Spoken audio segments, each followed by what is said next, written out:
And now the news has spread that the Prophet ﷺ is about to arrive. And so every single day, the Ansar would go outside of the city towards what is now Quba, waiting for the Prophet ﷺ to come. And so one day they went in the morning waiting and nothing happened, and they came back by 10, 11 o'clock. And in the distance, the Prophet ﷺ and Abu Bakr appeared, but there were no Ansar there because they were already back home in their houses. And it is said that he entered the city of Madina on a Friday. And it so happened that one of the Jewish men was on the top of the tree plucking the dates. So he was the first to see in the distance the Prophet and Abu Bakr coming. So the Jew became so happy, he cried out at the top of his lungs that, "Oh Arabs, your king has arrived." When the news spread, the Ansar rushed out in hordes, hundreds and hundreds of them. And the Prophet entered, according to one report, on the 2nd of Rabi' al-Awwal, according to another, on the 12th of Rabi' al-Awwal, in the 14th year of the Da'wah, which was to become the first year of the Hijrah. And Al-Bara ibn Azim narrates in Sahih Muslim that I saw the Ansar all dressed up coming out, and over 500 men came outside, all of them armed, meaning as a welcoming committee. And they accompanied the Prophet ﷺ. You know the famous story that we are all told, that the little girls were singing, طَلَعَ الْبَادِرُ عَلَيْنَا, right? This story, for sure, it did not happen at the Hijrah. The women climbed up onto the houses. The children are thronging around to see. And the Prophet ﷺ is surrounded by literally hundreds, if not thousands of people, all of whom believe in him, all of whom are happy that he is coming. And for the first time, we get a glimmer of hope. Change is in the air. We can sense that a new tide is coming, that the change has begun, that the blessings of Allah subhanahu wa ta'ala will signal a new era. And this is the seed of the first Islamic nation. Here is also the famous story, which is inshaAllah ta'ala an authentic one, that every one of the Sahaba of Ansar was trying to ask the Prophet ﷺ to stay with them. And the Prophet ﷺ said, "Let the camel go where it is going, because Allah subhanahu wa ta'ala has taken charge of it." And the camel sat down at a particular place, and the Prophet ﷺ understood this was the place that Allah had decided will be his masjid. When the camel sat down, the Prophet ﷺ said, "Whose house of our family members is the closest to us from here?" Remember, the Prophet ﷺ had distant cousins in Medina. His great-grandmother is Madanese. Here is where Khalid ibn Zayd, also known as Abu Ayyub al-Ansari, he said, "Ya Rasulullah, I am the closest in lineage to you, basically from your camel. My house is the closest to this area." Roughly, he's like a 6th cousin to the Prophet ﷺ, right? Abu Ayyub al-Ansari, we only have a few narrations about him in his house. The Prophet ﷺ lived there, according to Ibn Sa'd, for half a year. And he did this because he didn't have a house to live in, obviously. And he's waiting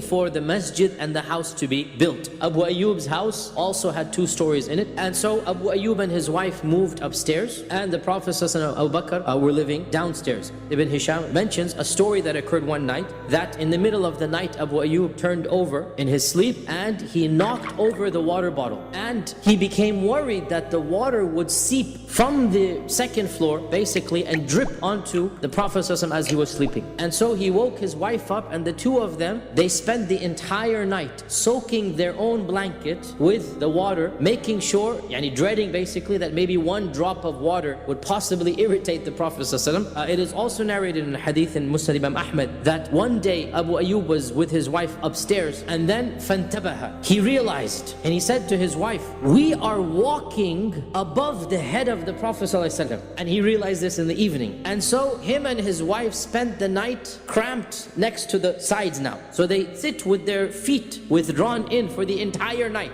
And the next morning, they go back down to the Prophet ﷺ and they say, "Ya Rasulullah, you have to move up." The Prophet ﷺ said, "The bottom floor is easier for me." Abu Ayyub said, "La wallahi ya Rasulullah, we can never ever be on top of you on a roof that your head is over." So they amazingly disobeyed him out of respect, if that's possible. And so the Prophet ﷺ and Abu Bakr then, for the bulk of their time, actually moved upstairs. It is also narrated that one time Abu Ayyub, he would always cook the food, him and his wife, and they would send it up to the Prophet ﷺ. Then he would eat the leftovers. Abu Ayyub would ask, where did the Prophet ﷺ eat from? Which place of the plate? And wherever he ate from, he would eat from that particular portion, he would eat from it. One day the food came down untouched. Abu Ayyub panicked. And he rushed upstairs and he said, "Ya Rasulullah, what have I done? What is wrong? Is there anything that, the food was not suiting you? What happened?" The Prophet ﷺ said, "No, but it has garlic in it." Abu Ayyub said, "Is garlic haram?" And the Prophet ﷺ said, "No, but I speak to those whom you don't speak to," which means the angels. This is uncooked garlic. If you put it in the food, then it will have a very bad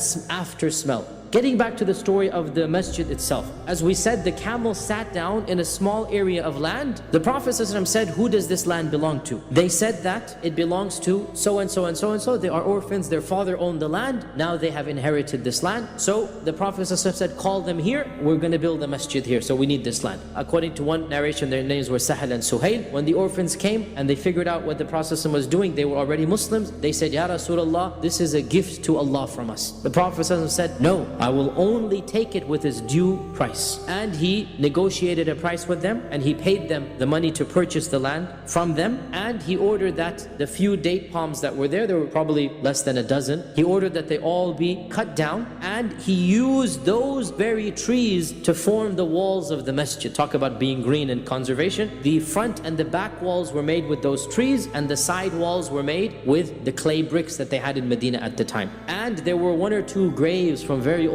still over there. He ordered that those corpses be buried outside, and the Prophet ﷺ participated along with them in the construction of the masjid. There was a whole line going, the Sirah books say, from the quarry to the masjid, and the Prophet ﷺ became a part of that line. And when one of the Sahaba tried to make him sit down and work and do the work, the Prophet ﷺ refused and cooperated with them. When the Sahaba saw him, they said, Wallahi, if we sit down and the Prophet ﷺ is working, then this from us is a very astray matter. This is a very shameful and misguided thing from us. And it is said that the Prophet ﷺ began saying lines of poetry at the time, along with the Ansar and the Muhajirun. Allahumma innahu la khayra illa khayra al-akhirah. Oh Allah, there is no good other than the good of the akhirah. Farham al-ansara wal-muhajira. So have mercy on the Ansar and the Muhajira. One incident is narrated here, and that relates to Ammar ibn Yasir. And he is carrying two large bricks, and his entire body has been dusted cover to cover. And he says, and in my opinion this is like a joking thing to say, in that he didn't mean it seriously. He said, Ya Rasulullah, they're killing me by giving me 2 stones and they're taking only 1. So what did the Prophet ﷺ do? He smiled and he brushed the dust off of him, and he said, no, O son of Sumayyah, they are not killing you. Rather, the people who shall kill you will be al-fi'atul baghiyah. Al-fi'atul baghiyah means the group that has gone beyond the bounds. And he also said to him, everybody's getting 1 reward when they carry their stones. You're getting 2 rewards with your 2 stones. And he said to him, the last thing you shall drink in this world will be a glass of milk. Right? SubhanAllah, he predicted the death of Ammar ibn Yasir. It is well known that Ammar was drinking some milk, and then he went to fight in the battle and he died. So this hadith was said at the building of the masjid of the Prophet ﷺ, and it is narrated in Al-Bayhaqi's Dalail that it took almost 2 weeks to build the masjid. And for its time it was extremely large. And Allahu A'lam, but some modern estimates have said around 100 by 130 feet. Also we learned that there were at least 3 main doors.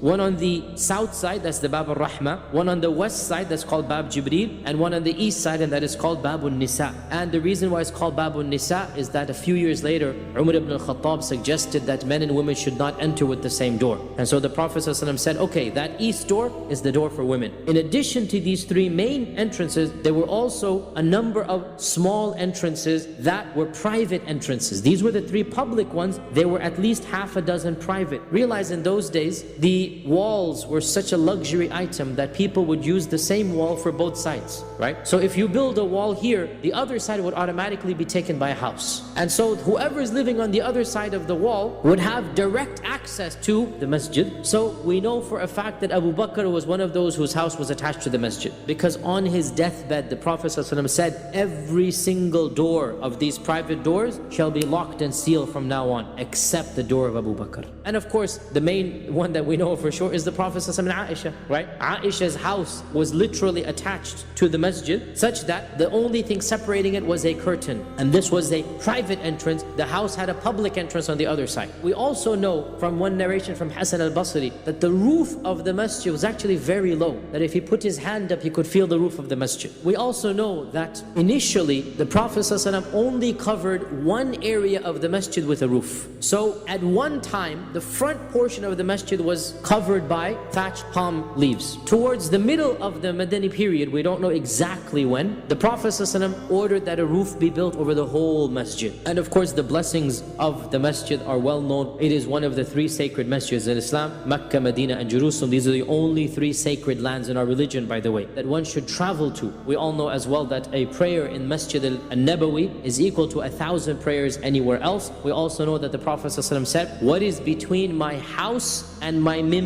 is one of the rawda. Rawda means a lush garden. Rawdatun min riyadul jannah. Scholars have differed. What does this mean? One interpretation is that very land will be transferred to Jannah. A more common interpretation is worshipping Allah on that land will get you to Jannah. We know that in the early portion of the Madinah period, one of the stumps of the tree, the Prophet ﷺ used it for his mimbar. In one hadith in Bukhari, it is said, he even prayed his salah on the stump to show the Ansar how to pray. Until he had to do sajda, then he cannot do sajda. So then he stepped down, he did sajda, and then he went back up onto the stump. So for a few years, he would give the khutbah on this stump. Remember, the trees were cut down. One of those trees was used as his mimbar. Then in Sahih Muslim, we learn that one time the Prophet ﷺ told one of the Ansari ladies there, who had a slave who was a carpenter, tell your carpenter to make for me a mimbar. And so the carpenter made a mimbar of 3 steps. The 3 steps were placed away from the trunk, basically. So the trunk obviously is there and the 3 steps are over here. During the first khutbah on those 3 steps, the Sahaba said, we began to hear a wailing, a crying like that of a baby camel. And we found that the source of this noise was the tree, this stump. And the Prophet ﷺ interrupted his khutbah and came down and hugged the tree, subhanAllah. And it sniffled and stopped crying. Basically, Allah subhanahu wa ta'ala allowed us, or the Sahaba, to hear the emotions of the tree. Anas ibn Malik reports that the Prophet ﷺ said, if I didn't hug it, it would have cried until the Day of Judgment. And he ordered that the tree that then be uplifted and uprooted and then dug underneath his actual mimbar, so that it's still over there. Obviously the tree is jealous, so the Prophet ﷺ gave the tree its wish by putting it under the mimbar. And at this, Al-Hasan al-Basri said, O believers, look, this was a tree that was crying because it wished to be with the Prophet ﷺ. Is it not more befitting that those of us who are men should cry even more to be with him? The Prophet ﷺ did not even build his own house until the house of Allah was built. This is just mind-boggling, wallahi, to think about. And because of this, he did not live with his family. He's living with Abu Bakr. We see therefore the importance of the masjid. The masjid even before his house, ﷺ. The masjid was the place of ilm. This is where halaqat would be given. The masjid was the place of shura. This is where the Prophet ﷺ called the Sahaba in the battle of Badr, in the battle of Uhud. He's calling them, what do you think we should do? It's basically the constitution place as well. It's the place where people come together and decide affairs. The masjid is socialization. The people would socialize over there. The Prophet ﷺ would ask them about their days of jahiliyyah and they would laugh and joke inside the masjid. The masjid was a place of celebration. Their nikahs would take place in the masjid. From it, even the armies of Islam spread because they would be arranged inside the masjid and then they would go out from there. And in it, those who had no house would sleep. SubhanAllah, the Prophet ﷺ was in his masjid more than he was in his own house. One thing that we don't know exactly when is the changing of the raka'at of the 5 salawat. Now, when were the 5 salawat decreed? We all know. Isra wal Mi'raj. So people are praying 5 times a day. However, at that time, every single one of those 5 was 2 raka'at. Sometime early on, the Sahaba, the Prophet ﷺ started praying as we now know it, right? 2, 4, 4, 3, 4. We also know that within the first month or 2, the question arose, how was the time for prayer to be given? The Prophet ﷺ called the Sahaba and they said, and he asked them, how should we call the people at the time of the salah? What is your idea? And so they started discussing what should be done. One of them said, let us use a bell like the Christians. But this was discarded. Others said, let us use a shofar. Not a shofar, car shofar. A shofar is what the Yahud use, right? It's a horn. They call it a shofar. But also this was discarded. And others gave other ideas, but no idea basically made sense. So the meeting finished without any idea being chosen. That night, 2 people saw a dream. One of them was Umar ibn al-Khattab, the other was Abdullah ibn Zayd. And their dreams were the same. same, that Abdullah ibn Zayd saw in his dream a man selling some items, either the horn or the bell or something. So he went up to him and said, "Can I buy these items?" So the man said, "Why?" So he said, "Because the Prophet wants to tell us how to call the people to prayer, so I'm thinking one of these will do the job." So the man said, "Should I not tell you something better than that?" So the Sahabi said, "Of course." Abdullah said, "Of course." So he said, "When you want to give the time for prayer, say Allahu Akbar, Allahu Akbar, Allahu Akbar, Allahu Akbar, Ashhadu," and then all the way to the end of the adhan, right?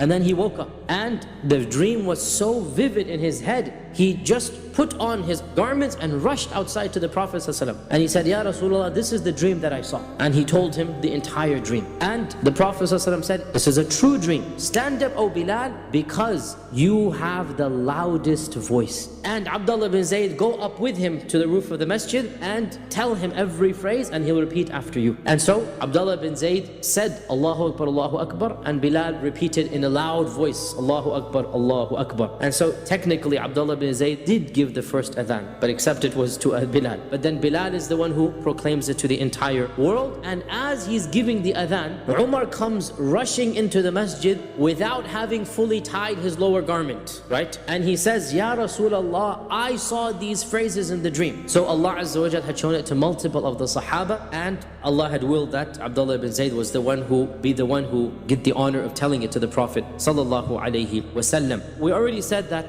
the Prophet ﷺ built the masjid in around 2 to 3 weeks, and then after this he built his houses. He had 2 wives at this time, Sauda and Aisha. And so Sauda and Aisha's houses were built next to the masjid. These were the only 2 houses that were connected to the masjid, and he married other women later on by a number of years. And by that time people had already moved in and connected other houses to the masjid. So the Prophet's other wives' houses were in a separate block.